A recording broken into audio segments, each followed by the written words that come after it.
Already మన కానీ రాజ్యాంగంలో ఇమిడి ఉన్న అంశమే కదా అది.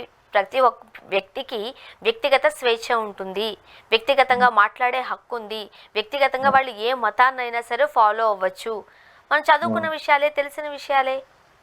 మరి అలాంటప్పుడు ఆ రాష్ట్రాల చట్టాలు చేసే రాజ్యాంగానికి వ్యతిరేకంగా హ్మ్. అన్నారు. రాజ్యాంగంలో ఉందని తెలిసినా ఎందుకు రాజ్యాంగానికి వ్యతిరేకంగా చట్టాన్ని తయారు చేయొచ్చా?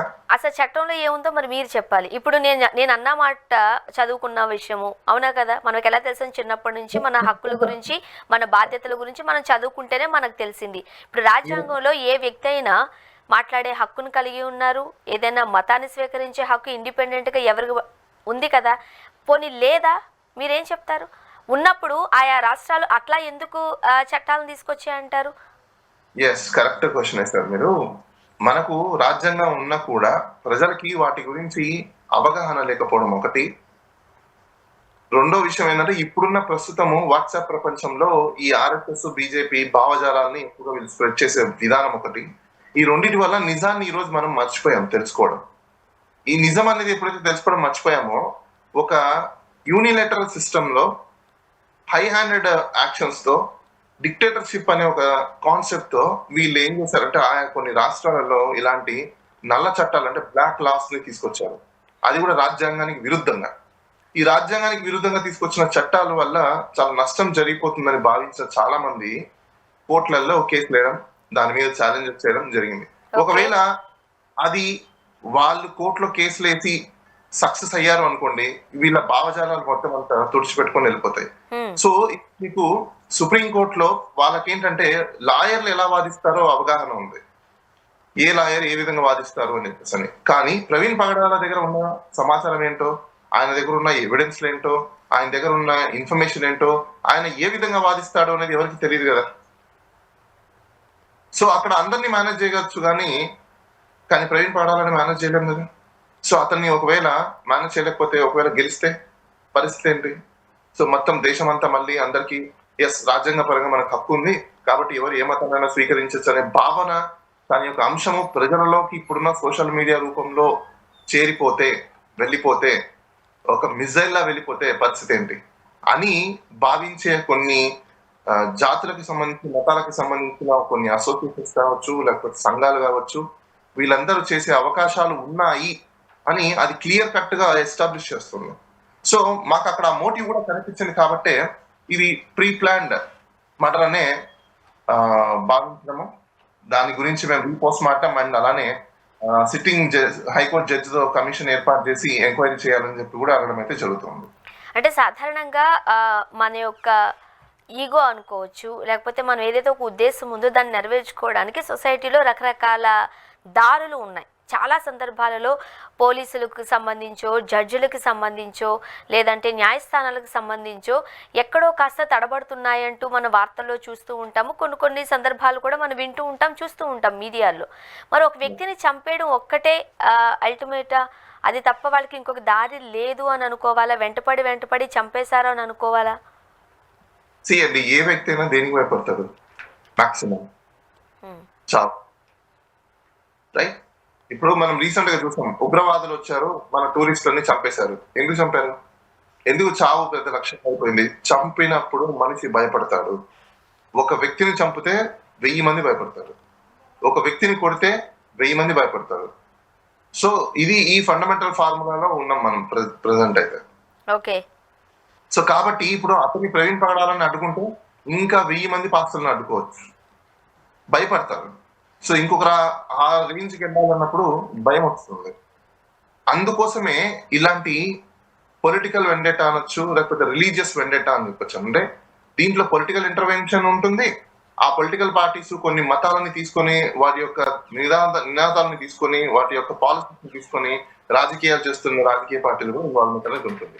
అలాంటి రాజకీయ పార్టీలు కూటమిలా మారినా వాళ్ళ పాత్ర కూడా ఉండే అవకాశాలు అయితే ఉంటాయి.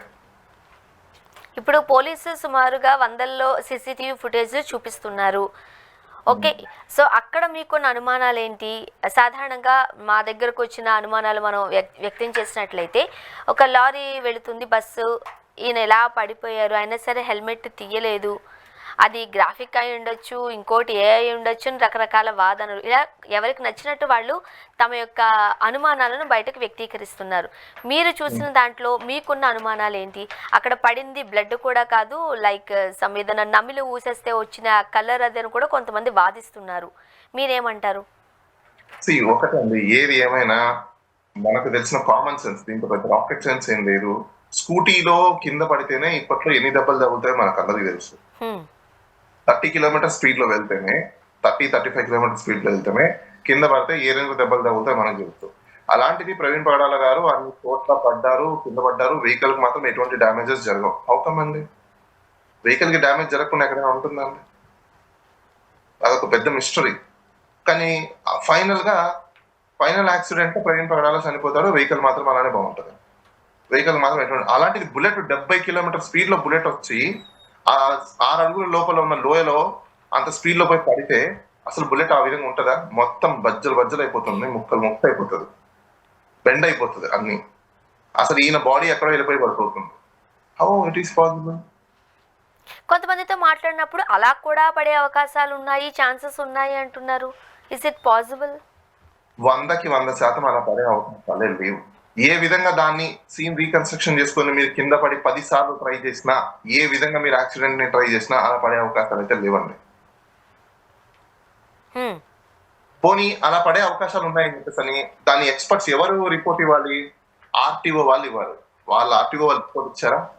పోలీసే కన్క్లూడ్ చేసేసింది. ఎలా కన్క్లూడ్ చేసింది? టెక్నికల్ ఎక్స్పర్ట్స్ నుంచి ఒపీనియన్స్ తీసుకోకుండా, టెక్నికల్ ఎక్స్పర్ట్స్ నుంచి ఇన్పుట్స్ తీసుకోకుండా, వాళ్ళ రిపోర్ట్స్ తీసుకోకుండా, అలానే రోడ్ సేఫ్టీ అథారిటీ దగ్గర ఉన్న కొన్ని గైడ్ లైన్స్ ని ఫాలో అవ్వకుండా అలా ఎలా? సో ఇవే లాకునాస్. ఏం లాకునాస్? పోలీస్ వాళ్ళు కన్క్లూడ్ చేయాలి కేస్. That's it.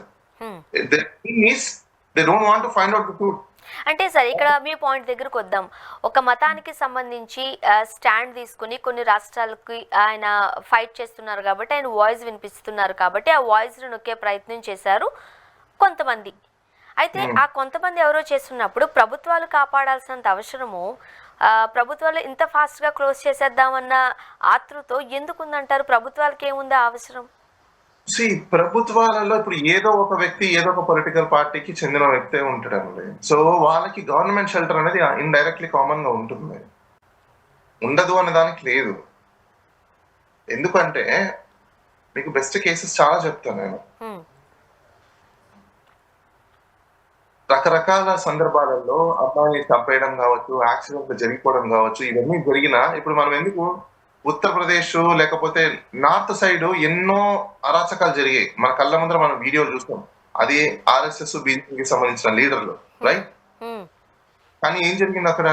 వాళ్ళ కళ్ళ ముందర వీడియోలు ఉండి చూసినా కూడా, ఒక వెహికల్ తీసుకుని తొక్కేసినా అవి ఏమైపోయాయి అంటే, ఇక్కడ ఏమైపోతుందంటే అండి, ఒకటి మనము మానవత్వ సమాజము అనేది పక్కన పెట్టేశాం. కానీ ఆ ప్రభుత్వాలు వాళ్ళకైతే సపోర్ట్ చేసాయా? ఎందుకు సపోర్ట్ చేసాయి? కానీ ప్రభుత్వం కాదు కదా చేస్తుంది. ప్రభుత్వంలో సంబంధించిన వ్యక్తి చేసినా ప్రభుత్వాలు ఎందుకు సపోర్ట్ చేస్తాయి అంటే, వాళ్ళకి బ్యాడ్ నేమ్ రాకుండా, వాళ్ళని వాడు కాపాడడం కోసము, ఆ ప్రభుత్వాలని వాళ్ళు డైవర్ట్ చేసుకోవడం కోసము, ప్రజల యొక్క మైండ్ ని డైవర్ట్ చేయడం కోసము ఖచ్చితంగా ప్రభుత్వాలు దీన్ని ఒక కన్క్లూజన్ స్టేట్మెంట్స్ వస్తాయి. దీనికి బెస్ట్ ఎగ్జాంపుల్ మీకు ఏదైనా చెప్పాలంటే, జనగణమన అనే ఒక సినిమా ఉంది, అందరు చూడండి యూట్యూబ్ లో. ఆ సినిమాలో డెడ్ బాడీ ఏ విధంగా అయితే మనకు రోడ్ మీద పడిపోతే ఆ పొలిటీషియన్, పోలీసు వాళ్ళు ఏ విధంగా దాన్ని వాడుకుంటారు, ఏ విధంగా దాన్ని టర్న్ చేసుకుంటారు అన్న దానికి బెస్ట్ ఎగ్జాంపుల్ ఆ కేసు, ఆ సినిమా. ఇంతకంటే పెద్ద నిదర్శనం కూడా అక్కర్లేదు. ఇంకొకటి, చాలా మంది ఏమనుకుంటున్నారంటే ఆయన ట్రంక్ తాగడం అనేది జరిగింది అని అంటున్నారు కదా, పొట్టలో ఆయనకి విజయరాలో దొరికింది అని అంటున్నారు. ఇంకొకటి డౌట్ ఉంది ఇక్కడ. మన భారతీయుడు సినిమా చూస్తే ఎవరికైనా అర్థమైపోతుంది, ఒక యాక్సిడెంట్ జరిగితే డ్రైవర్ బాడీ పోస్ట్ మార్టం తీసుకెళ్తే ఆల్కహాల్ ఏ విధంగా పొట్టలో ఇంజెక్షన్ ద్వారా ఇస్తారనేది కూడా మనకు అందులో కనిపిస్తుంది. సో అది కూడా అనుమానాలు ఉన్నాయి. ఓకే. సో ఇప్పుడు పోలీసులు ఏదన్నా ఒక కన్క్లూషన్కి వచ్చినప్పుడు మన వ్యవస్థలో ఉన్న సిస్టమ్ బట్టి మనం చూసినట్లే దానికి మనం గౌరవించాలి, అగైనిస్ట్గా మాట్లాడకూడదు. మనకి ఎన్ని అనుమానాలు ఉన్నా స్వతంత్రంగా మన అనుమానాలను మనం వ్యక్తీకరించాలి తప్ప వాళ్ళ తీర్పును లేకపోతే వాళ్ళ డెసిషన్ను తప్పుపట్టే పరిస్థితి మన సొసైటీలో, మన వ్యవస్థలో లేని సందర్భం మనం చూస్తూ ఉన్న నేపథ్యంలో మీరు రీపోస్ట్ మార్టం కోరుతూ పిటిషన్ వేయడం జరిగింది. లా దీనికి ఒప్పుకుంటుందా? లా ఏం చెబుతోంది? ఫస్ట్ ఆఫ్ ఆల్ మీరందరూ తెలుసుకోవాల్సిన విషయం ఏంటంటే హ్మ్. పోలీస్ కంక్లూడ్ చేస్తే క్వశ్చన్ చేయకూడదని చెప్పిన పర్సన్ ఎవరు? ఫస్ట్ ఆఫ్ ఆల్ ఎవరు చెప్పింది అలా? ముందు వాళ్ళ మీద కేసు పెట్టాలి. పోలీస్ వాళ్ళు ఎక్స్ప్రెస్ చేసిన ప్రతి ఒక్క అంశం మీద ప్రతి ఒక్క పౌరుడికి డౌట్ రేస్ చేసే రైట్ ఉంటది. అది రాజ్యాంగం కల్పించిన హక్కును. అది ఎవరు చెప్పారో నాకైతే తెలియదు, కానీ మీరు మీడియాలో ఏ విధంగా అది సర్క్యులేట్ అవుతుందో I don't know, but absolutely wrong అది. ఏ డిపార్ట్మెంట్ అయినా సీఎం చేసే పనినైనా ప్రశ్నించే రైట్ ప్రజాస్వామ్యంలో పౌరుడికి ఉంది. అదందరూ తెలుసుకోవాలి. అల్టిమేటం పాస్ చేయడానికి వాళ్ళేం డిక్టేటర్స్ కాదు, వాళ్ళేం కింగ్స్ కాదు. This is a democratic country. We have every right to rise a question about of your act, about of your procedure, about of your process. Okay. So ఇప్పుడైతే మీరు repost mortem చేయాల్సిందే అంటూ మీరు petition వేశారు. ఒకవేళ నిజంగానే repost mortem చేయాల్సి ఉంటే కుటుంబ సభ్యులు దానికి ఒప్పుకొని తీరాల్సిన అవసరం అయితే ఉండింది. కుటుంబ సభ్యులతో మీరు మాట్లాడారా?